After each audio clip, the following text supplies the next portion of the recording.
Olá! No vídeo de hoje a gente vai falar um pouco sobre os temperamentos, os 4 temperamentos. E eu queria começar falando um pouco da minha história com os temperamentos, né? Porque realmente foi algo que revolucionou, mudou a história dos meus relacionamentos com as pessoas. De forma especial com meu atual marido, que na época era meu namorado, e também com várias outras pessoas, né, que eu fui convivendo ao longo da minha vida. E para começar essa história, eu comecei a saber, né, a conhecer um pouco dos temperamentos através do Ítalo Marcilli. Então, em meados de 2018, foi quando eu comecei a saber um pouco sobre o que são os temperamentos, qual é o meu temperamento e como isso poderia me ajudar na minha vida concreta e real. Eu sei que é algo que tem sido difundido desde essa época para as pessoas e tudo, e às vezes as pessoas tratam os temperamentos como um signo, como algo que é um fator determinante da personalidade daquela pessoa.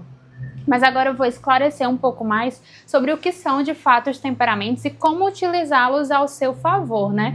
Não simplesmente conhecê-los e se justificar diante deles, mas de fato eles terem uma utilidade real na sua vida concreta no dia a dia, né? Então, eu tive essa experiência de conhecer os temperamentos em 2018 e alguns anos depois eu pude ler esse livro, Os 4 Temperamentos na Educação dos Filhos, do próprio Ítalo Marcilli, né? Por mais que eu ainda não tenha filhos e muito menos tivesse naquela época, ele vai mostrando tanto os temperamentos quanto os aportes dos temperamentos. Depois eu posso fazer um vídeo mais explicativo sobre cada um deles, caso vocês queiram, para ficar um pouco mais claro, de forma mais simples, mas no vídeo de hoje eu queria falar mais de como isso realmente mudou a vida dos meus relacionamentos. Mais recentemente, né, esse ano, eu li esse livro, Os Temperamentos no Matrimônio. Como aplicar essa teoria, né, essa dimensão dos temperamentos na vivência matrimonial. E foi essa parte que mais mudou a minha vida. Antes mesmo de casar, né, eu namorava o Caio, que hoje é meu marido, e nós temos uma visão de mundo muito diferente, baseada de forma específica nessa parte do temperamento. Porque eu sou sanguínea e ele é melancólico. Então são temperamentos totalmente opostos, né? Mas ao mesmo tempo complementares. Aí é bem interessante porque nesse livro exatamente mostra quando vai falar da combinação de sanguíneo com melancólico, pega exatamente essa dimensão dos opostos que se atraem. Aqui, ó. Sanguíneo e melancólico. Tá dentro de uma parte do livro que fala exatamente dos opostos que se atraem.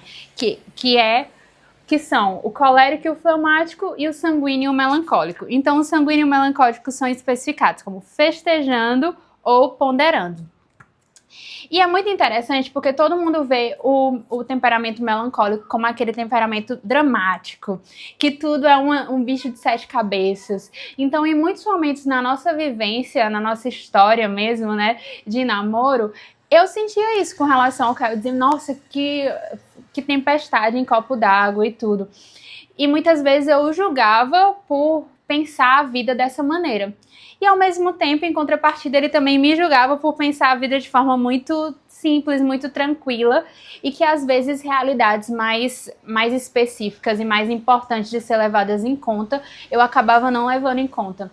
Então, de fato, o sanguíneo e o melancólico são temperamentos opostos, mas ao mesmo tempo complementares, porque eu precisava dessa firmeza dele, desse pé no chão e para entender de fato como o mundo pode ser e como o mundo deve ser diante das nossas responsabilidades na vida, diante daquilo que a gente precisa construir. O temperamento melancólico é de fato essa terra, né? Essa terra em que você pode pisar os pés e ter essa firmeza. Enquanto que o sanguíneo é o ar que você não consegue tocar, o ar que tá por aí, né? Andando, rodando e fazendo o que der na telha, nessa impulsividade. Então, muitas vezes eu poderia magoá-lo simplesmente pela minha impulsividade, pela minha espontaneidade. E que isso não parece ser muito justo, né? Você dizer, que besteira que ele tá chateado por causa disso, foi só uma coisa que eu falei de forma impulsiva. Sim, mas não é porque você falou de forma impulsiva que foi a melhor coisa a ser falada, por exemplo.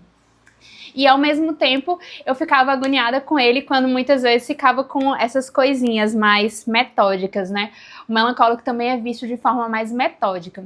Mas quando eu entendi essa dimensão dos temperamentos, que cada pessoa tem uma maneira de ver o mundo e de lidar com o mundo, porque o temperamento é aquela dimensão mineral, então você nasce com o seu temperamento, não é uma coisa que se desenvolve.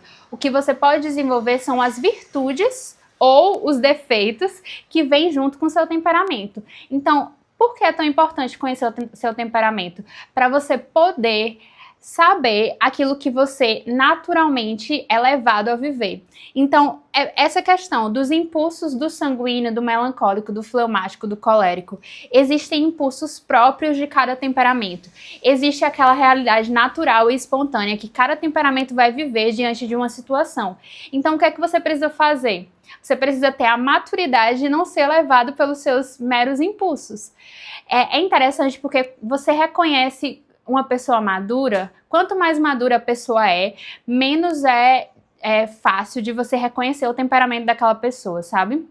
Porque o temperamento é algo que nasce conosco, né? Como eu já falei. Então, a gente não precisa agir de acordo com que o nosso temperamento nos leva a agir.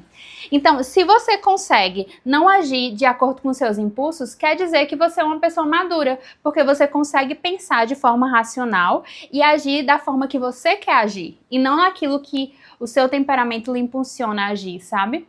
Então, isso que eu fui também entendendo. Quando eu percebia a maneira própria do Caio agir e a maneira própria de eu agir, eu pude me entender mais e pensar, né, viver a dimensão racional de escolher não agir mais daquela forma que eu naturalmente agiria.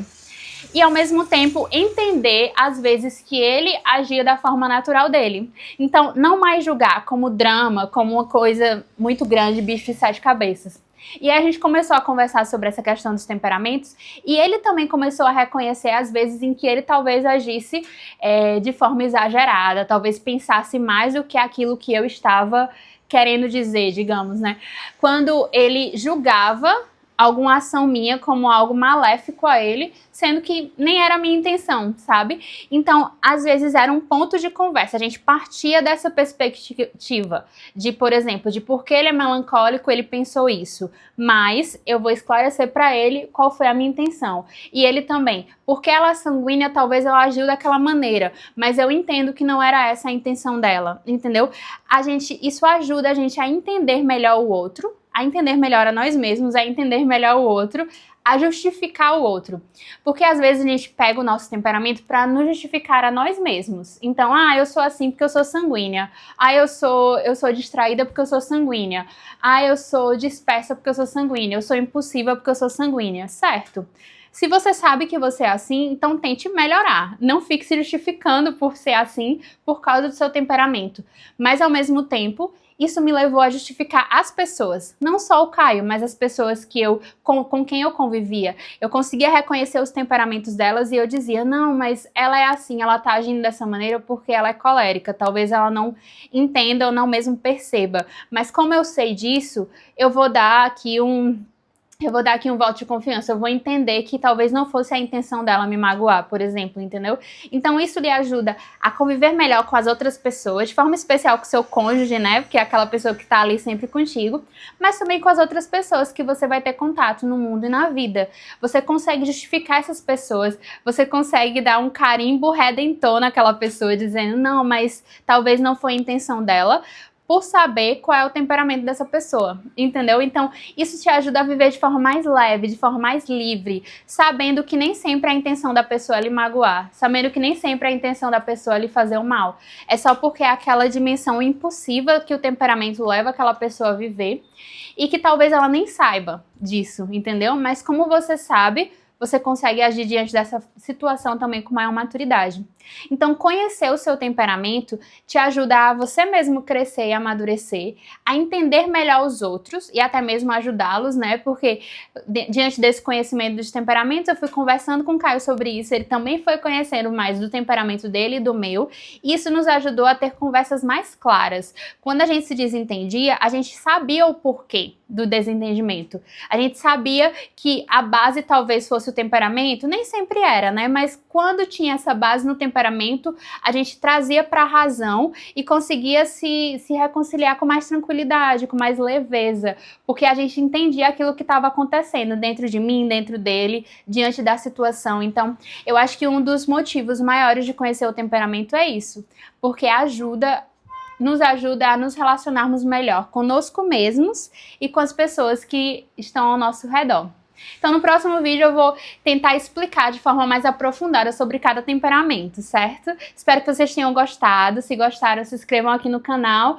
Toda aquela realidade, aquela coisa que é importante fazer para nos ajudar também, né? E caso você queira também textos, né, escritos sobre esses assuntos de autoconhecimento de literatura, tem também um link aqui do meu Substack, que você vai começar a conhecer e a receber as minhas newsletters semanais. Então, até o próximo vídeo, até semana que vem.